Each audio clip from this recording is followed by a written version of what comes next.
legislation that will enable an institution to take over the product of the Constitutional Conference and the proposed constitution and address the contentious issues. And because we have now said that every constitution can only be endorsed at a referendum, what we need to do, therefore, is that during the elections in 2007, if we cannot do it any sooner, make sure that the constitutional issue is once again on the table. And we must look at this outside of short-term politics. Right. If we do that, President Kibaki will have taken the wind off the sail of the individuals who are waiting to criticize him as a person who is a prisoner of the past. That is issue number one. Issue number two is on ethnicity. And Ambi, my friend, my own view has always been is that we celebrate unity in diversity. What I don't like is that you and me and indeed any other Kenyan woman is judged on the basis of their ethnic extraction. I want to be judged on the basis of the content of my character.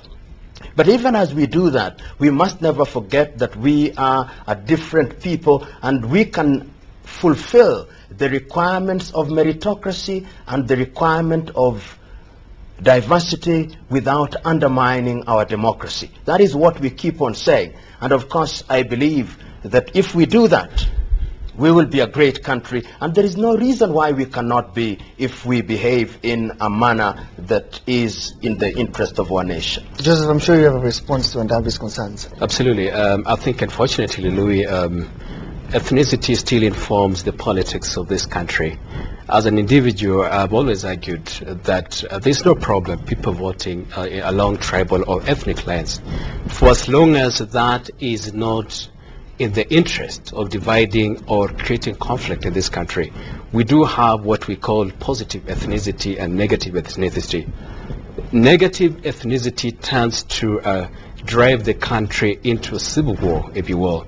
But positive ethnicity is identifying and being proud of who you are, and of course pursuing what you strongly believe is rightful as a people, as a unit of people. And so I do not, as an individual, have any problem. The problem, however, in this country is that that has not been the case. It has taken a more volatile or fluid direction, and so we are using ethnicity almost to grind this country into conflict, and I think I dreadly fear or hear. Gentlemen, in the closing moments of this particular time, I'd just like to get a comment from each of you. I'll start with you, Joseph. We're looking at provincial results that give a difference of about 1 million in the ballot that has come back so far. And what is your interpretation of the kind of results we are seeing now? What does that say to you as a Kenyan? As a Kenyan, I think it's simple. Let me put that in paint and brush, Louis, that Kenyans as a jury have spoken. And so I think both sides must respect the positions that Kenyans have taken, indeed in magnanimity. And I think the president should even go ahead today and issue a clear statement respecting the verdict that Kenyans have given. The fallout that is coming now is clearly indicative of the fact that Kenyans have rejected the proposed constitution, and therefore it's incumbent upon the government and indeed the Ninth Parliament and indeed the civil society to come together and find a way forward as a country, and I think that is key.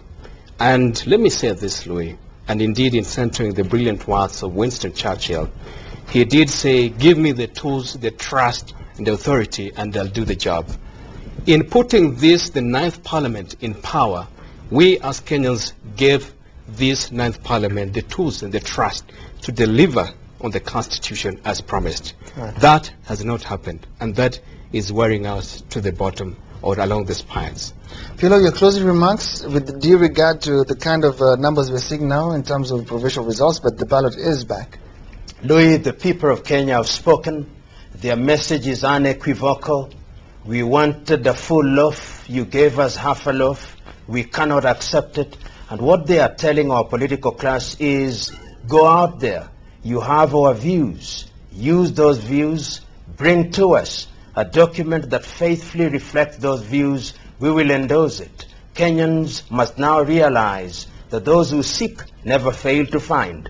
They are still seeking. They must not be tired. And I can assure my fellow countrymen and women that it is their persistence that will ensure that we have a constitution that we deserve. You have spoken, and spoken well.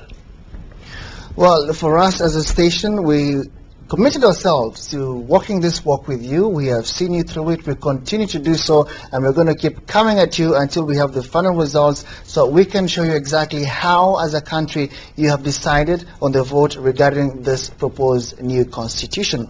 And shortly, I will make room for Catherine Kasavuli and Njoroge Moro, who will come and do the same job of informing you and keeping you abreast and giving another clear indicator why KTN is indeed station number one. Stay with us.